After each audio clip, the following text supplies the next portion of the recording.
Magandang araw sa inyo mga banateros. Grabe ho Mukhang talagang ipakukulong na po nila si VP Sara Duterte. Nako, kasi hindi ho kasi nila matalo sa ratings at wala hong naniniwala sa mga kasinungalingan nila at wala hong nakikitang mali kay VP Sara Duterte ang mga kababayan natin at ang taas po at talagang matindi ang kanyang sa numero ng kanyang survey. Mukhang susunod na talagang Pangulo at nakikita naman po natin yan sa galawan ng mga ilang mga kalaban, kaalyado. Pagkakalaban, medyo yung iba sumisip-sip na ngayon kay VP Sara Duterte. Yung iba naman talagang desperado nang siraan si VP Sara Duterte. Pero yung mga kakampi nananatiling palakas ng palakas. Kaya nga ho mga kababayan, lahat to gagawin talaga nito mga damunyo na ito para ho mawala sa picture, ika nga, si VP Sara Duterte pagdating sa 2028 election. Ako. Gago! Kung maaalala ninyo, ginawa yung impeachment, di ba? Kung maaalala ninyo, ginawa yung PI. Lahat yan para maging presidente yung tambaluslus di ba? Pero wala. Hindi effective. Di ba? As in, walang nangyari, nga. Dahil nga naman, hindi yun ang hindi yun ang tamang paraan at wala sila dun sa katotohanan. Etong si VP Sara Duterte, tahimik lang, nagtatrabaho lang, di ba? Ginagawa lang niya yung talagang mandato niya. Tapos, patuloy na umaangat. Etong si BBM at saka yung mga bata niya. Ayun na, negative nga yung isa Di ba? Talagang pabagsak ng pabagsak. Si BBM, presidente na yan, pabagsak pa rin ng pabagsak. Saka nakakita ng ganyan. Di ba? Mamaya may papakita pa po tayo. Talagang sinuplak ng tadhana na naman ito si BBM. Alam mo ito si BBM, no? Yung, kasi itong mga tao na to, yung mga lulong, yung mga lulong na yan, lulong sa kapangyarihan. Ang akala kasi nila, kontrolado nila lahat ng bagay. Dahil marami silang pera, nasa kapangyarihan sila, babayad sila ng mga media, babayad sila ng mga squammy na vlogger yung mga squammy na vlogger niya na papatusin kahit 2,000, 10,000, basta lang makasira ng tao at kumita, papatusin. Mga squammy yun Di ba kita nyo naman yung ginagawa? Tapos at the same time, yung mga kaalyado sa politika, lalo na sa Kamara, ay talagang todo-todo panggigipit, paninira kay VP Sara Duterte. Kitang-kita nyo yung galawan na yun di ba? Lahat na aspekto ng gobyerno ginagamit para lang talaga masiraan ng kalaban. Pero alam nyo, dahil sa ganyan, siya yung nasisira. Siya yung, alam mo yon, yung halimbawa na nga lang yung ghost flood control. Remember, bago naman lumabas yung lintik na ghost flood control na yan, sino ba unang nagyabang? Di ba si Marcos? Sabi niya 5,500 na flood control. Palakpakan na may mga tarantado, di ba?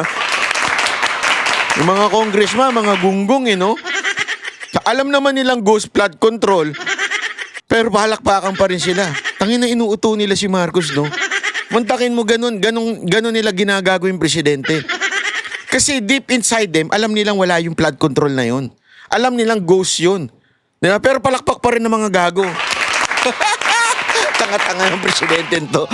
Ganun siguro nasa isip ng mga gago na yun. Ano? Muntakin mo. Tapos yung susunod na zona, mahiya naman kayo. Tangin na palakpak pa rin. Hindi niya talaga alam kung sino may kasalanan. Gago di ba? Ang lupit ni Marcos nung time na yon. Ano nangyari kasi after the 5,500 announcement, kinabukasan, binaha, di ba? Sunod-sunod yung baha na nangyari sa Pilipinas. To the point kahit yung mga dating hindi naman binabaha, ay binabaha na. At the same time, umambun lang, baha na. Ganong katindi, lumala. Ika nga, lumala. As in, siguro sa aking tansya, hindi lang 3 times worse than before. Di ba? Yung tindi ng baha. Grabe po. Yun ang nangyari. Nung sinabi naman niyang mahiya kayo, Nagbuo siya ng ICI. Wala rin nangyari. Mukha rin tanga. Bakit? Mismong mga membro nagre-resign. Ino mo? Alam mo yun, kahit anong power mo, kahit anong dami mong pera, tadhana na yung nagagalit sa iyo eh. Tayo na, huwag mong ginagago yung tao. Mantakin mo may utang sa mga membro. Yung sabihin, yung mga commissioner doon sa ICI, walang kapangyarihan, walang naniniwala. Oh. Kaya ngayon, medyo kumakabig sila, mga kababayan. Kumakabig sila. Pansinin niyo yung eksena, ha? Kumakabig sila. Gumagamit sila ng mga ibang diversion. Halimbawa na yan, ay itong ombudsman at saka DOJ. Ginagamit nila yan para kasuhan yung mga kalaban, mga prominenteng kalaban. Tatadta rin nila yan eh. Tatadta rin nila lahat ng kalaban kasuhan. Lahat ng big time. Ibig sabihin ng big time, kilala. Halimbawa nga dyan, sila Senator Bong Revilla, o di ba? Si VP Sara Duterte. Kakasuhan nila ng kakasuhan yan para si Bato, para talaga mapokus yung ano ng tao doon. Plunder, tinan mo ngayon, plunder case ikakaso kay VP Sara Duterte. Aside from yung focus ng tao mapunta doon, ang talagang gusto nila mangyari, ma-disqualify siya. Remember, hawak ng ombudsman yan. Sino ba yung ombudsman? The ombudsman was appointed because of the principle of Bendalo. Gago! Literally, Bendalo. Bakit? Tandaan ninyo, merong pending case si Remulla bago siya na-appoint as ombudsman, which is bawal na bawal yun. Tapos ang daming conflict of interest. Alam naman po natin ng pamilya Remulla. Kaya talagang, alam mo, kahit baliin nila, i-bend nila, yung law, maloloko talaga sila. Magkakaloko-loko sila. Bakit? Kasi if you can bend the law here on earth, you cannot in heaven. Tandaan niyo yan. Sabi nga, di ba, alam niyo yung sa ano, ito, malinaw ho ito. Ito yung life lesson. Hindi lamang po sa gobyerno, pati sa buhay natin. Naalala niyo yung the Lord's Prayer? Di ba meron nakalagay doon na, Thy kingdom come, Thy will be done on earth as it is in heaven. Anong ibig sabihin po nun? Malalim po yun. Hindi lang po yun ay isang panalangin na minemorize natin nung bata natin, tas sinasabi natin pag natatakot tayo o whatsoever. Yun po ay sinasabing may prinsipyo ang lupa at ang langit. Kaya nga, Panginoon, ang gusto ko mangyari, yung iyong kaharian, yung iyong will, ang mangyari sa lupa, hindi lang dyan sa langit. Yun yung hinihingi mo pag nananalangin ka. Dapat pati yung kagustuhan mo dito sa lupa ay mangyari. Ano ibig sabihin? Simple-simple. You can bend all the law in the land. You can do anything in the land. Siyempre, pag may pera ka, kaya mong lusutan yan. But you cannot bend the law of God. Ano yun? Pag ikaw nandihado ng kapwa, may balik sa'yo yan. Pag ikaw gumawa ng kabutihan sa'yo, may balik din sa'yo. Kabutihan sa kapwa, may balik din sa'yo yan. Di ba? So ano man ang gawin mo sa kapwa mo, ay babalik sa'yo. Yan ay isang katotohanan, no? Isang batas na hindi mo pwedeng baliin. Baliin nyo man ng lahat ng batas, ng requirement ng pagiging ombudsman, hindi nyo mababali yan. Ibig sabihin, manarantado ka, and maybe now, dahil you are in power, nananalo ka. But eventually, all secret will be revealed. Lahat po. Kaya nga ngayon, kita ninyo, yung sikretong ghost control project, lumalabas na. Di ba? Nakikita niyo yan. Sabi ko nga sa inyo, ako mismo naka-experience niyan. Bakit kanyo? Nung tayo ay bumatikos kay Zaldico, naalala nyo? Yung, ano yan kaya niya ako dinimanda dahil dito Diniscuss ni Joel Villanueva, Senator Joel Villanueva, yung laptop scam na nangyari, laptop scandal na nangyari, at the same time yung flood control. Diniscuss niya in his privilege speech sa Senado. Tayo, nireaksyonan natin. Sinasabi natin na, hoy, Zaldico, panagutan mo to, sagutin mo yung sinasabi ni akusasyon ni Villanueva, sagutin mo ito, totoo ba ito? Alam mo ginawa nung mama? Kinasuhan ako, pinahirapan ako. Kasi ganun naman ang purpose nila eh. Kahit walang kwenta yung kaso, pahihirapan ka lang nila. Di ba? Ganyan sila kagago eh. Pahihirapan ka, so kinasuhan ako. Kinasuhan ako doon sa kanyang probinsya para magastos para sa akin, magastos para sa abogado ko, at mahirapan ako. Yan ang kanyang purpose. But lo and behold, because tayo'y nanindigan lang doon sa katotohanan. Now, kitang-kita nyo yung nangyayari sa kanya, mga kababayan. Nakikita nyo? Nakikita nyo? Ngayon, tinanggalan na siya ng passport. Mamaya, ibabalita natin yan. Tinanggalan na siya passport at hinahunting na siya ngayon. Siya na ang nawawaran. Yung iniisip niyang ako ay makulong at mawaran, siya ang nawaran. Kasi nga mga kababayan, ito hindi pagyayabang. Hindi ho ito pagmamalaki. Ha?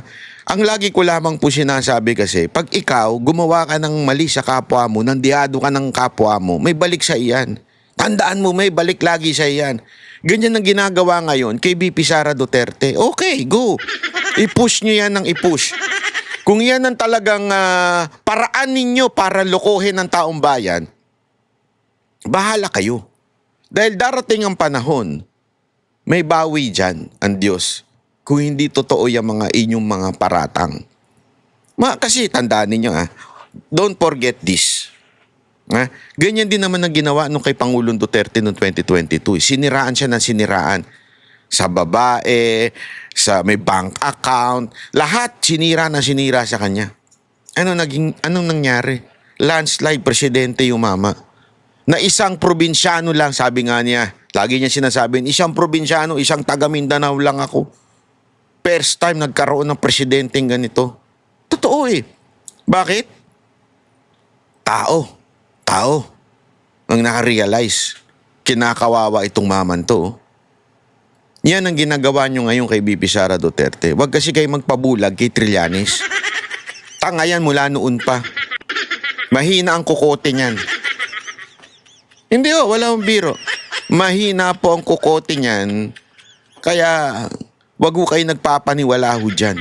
Eto panoorin nyo. Siya ho may pakana nitong, may pakana. Siya ho na naman yung sinasabi niya may plunder eh. Ito. Pasok. May magsasampa raw ng kasong plunder kay Vice President Sara Duterte ngayong linggo. Ayon po yan sa dating senador at kilalang kritiko ng mga Duterte na si Antonio Trillanes. Sa programang Sa Totoo Lang ng 1PH, sinabi ni Trillanes na magbubula raw sa mga miyembro ng simbahan at civil society groups ang naturang kaso. Dahil daw ito sa maanomalya umanong confidential funds ng bise at iba pang issue sa opisina ng Office of the Vice President. Sinabi rin ni Trillanes, posibleng mabunyag ngayong linggo ang mga nakaw o banong yaman ni VP Sara. Ang Ombudsman kasi at ang Anti-Money Laundering Council, meron silang memorandum of agreement na pwede silang magbigay ng flag transactions. Yun na ngayon ang magiging tulay para dyan sa pag-expose na yung mga bank accounts na yan. Makikita nyo, bilyon-bilyon ang ninakaw ni Sara Duterte. Ayan, kitang-kita nyo, ha? Bilyon-bilyon ang ninakaw ni Sara Duterte. Ito, yung taong laging galit sa mga Duterte dahil alam naman po natin na siya ay, sabi nga ni Pangulong Duterte, tinanggihan nung siya ay nag-a-apply bilang Vice President niya nung 2016 election. So sa madaling bitter na bitter to. At ang gustong palabasin nito ay yung siya yung nagre-reveal ng mga corruption. Pero, never nagsalita ito ng flood control project. Wala ho ito. Naglaho siya. Doon sa issue ng flood control project, naglaho siya. Kung talagang concern siya sa bilyong-bilyong corruption, bakit hindi siya nagsalita doon? Doon, hindi lang bilyon, trilyon nga, sabi nung isang commissioner ng ICI. Trilyon nga yun ninakaw doon Dito, bilyon-bilyon pero concern na concern siya. Ganyan no si Trillanes. At alam naman po natin, si Trillanes din ang naglabas noong BPI account di umano ni Pangulong Duterte na eventually napatunayan ng abogado ni Pangulong Duterte na si Sal Panelo na peke yung mga account na yon, di ba? At ang akala niya, maniniwala ang tao kasi alam nyo ginawa niya, last minute niya. Last 2 minutes, actually, doon nataranta ang campaign team ni Pangulong Duterte kasi last 2 minutes, nagpakalat ng fake news si Trillanes. Ito talagang operator ng fake news eh. Nagpakalat po siya ng fake news. Sabi niya, ganito. Wala nang time para sumagot. Buti na lang nakausap ni Sal Panelo ang BPI. Kasi yun yung BPI account eh. At last minute, nahabol na ilabas sa taong bayan na peke ang bank account na sinasabi ni Trillanes. At take note, ladies and gentlemen, hindi lumabas sa media yan.